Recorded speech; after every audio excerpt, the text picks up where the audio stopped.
why is the Justice Department's fake investigations of Biden being funded by Congress without aggressive oversight, and the abusive investigations of Trump and the election interference being funded by Trump without aggressive oversight or, quote, defunding?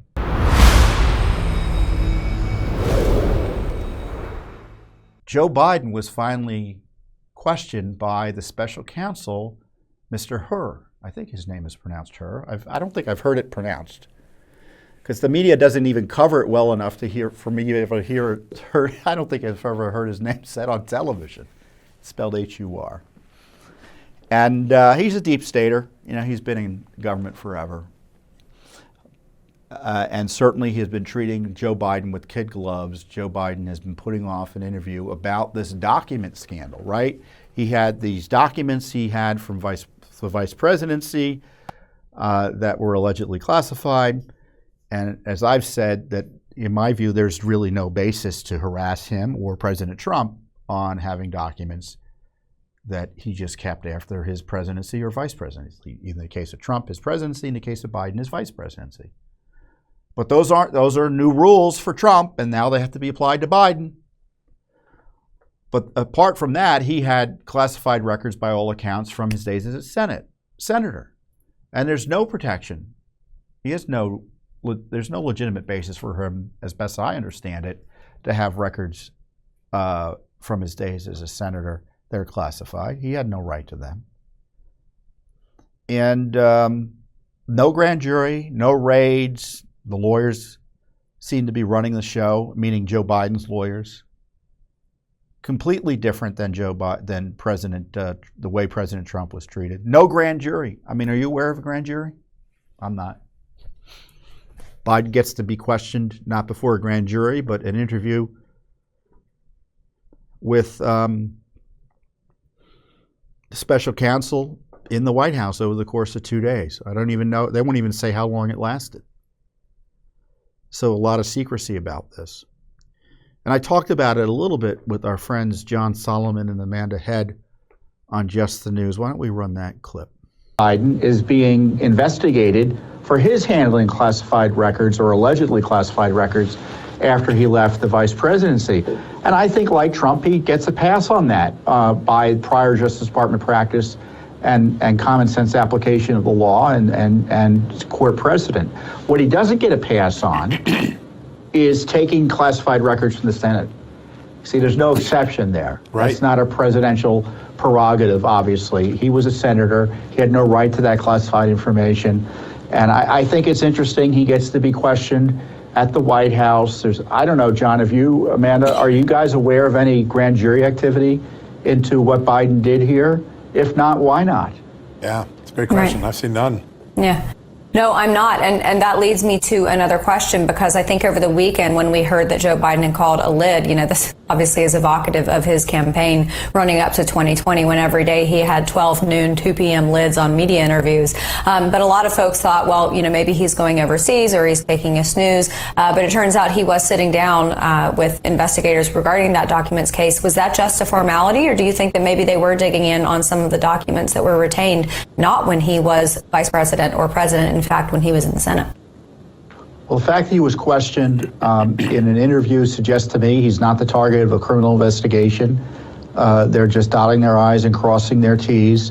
He's been resisting being questioned. He's resisted being questioned for months.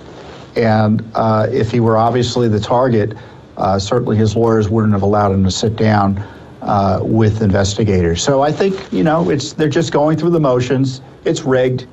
No raids, no grand juries. And even though Biden played games much more directly than Trump is alleged to have done.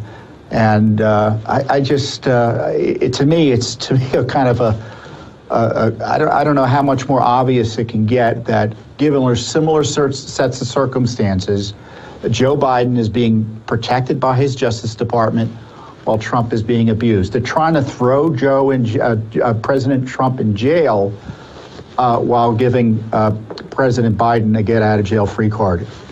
And they're pretending that we're not supposed to notice it. Well, And it's being fully funded by Congress, right? And that goes back to the earlier discussion.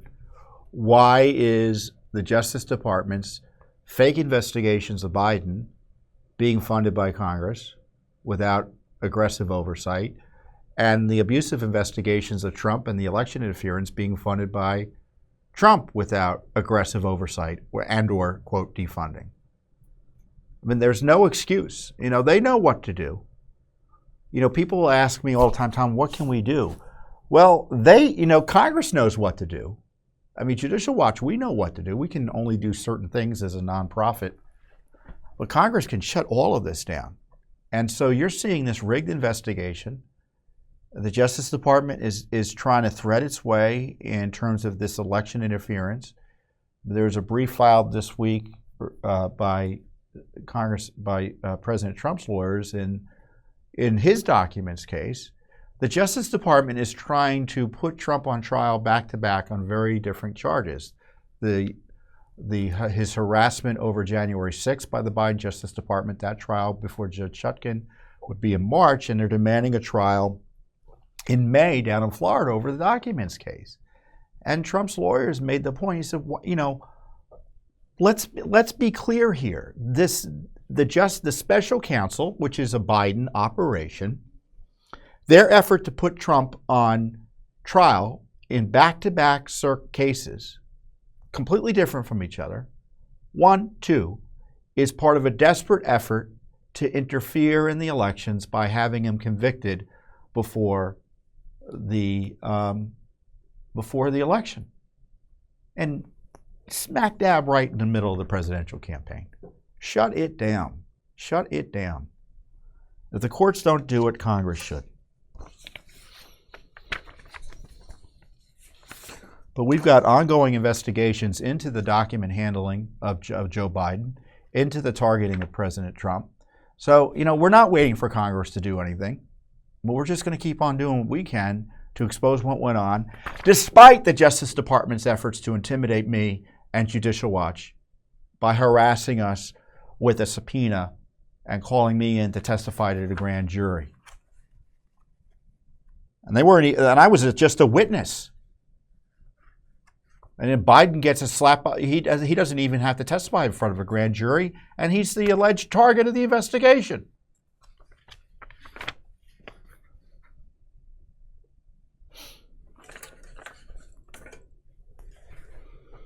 I'm mad.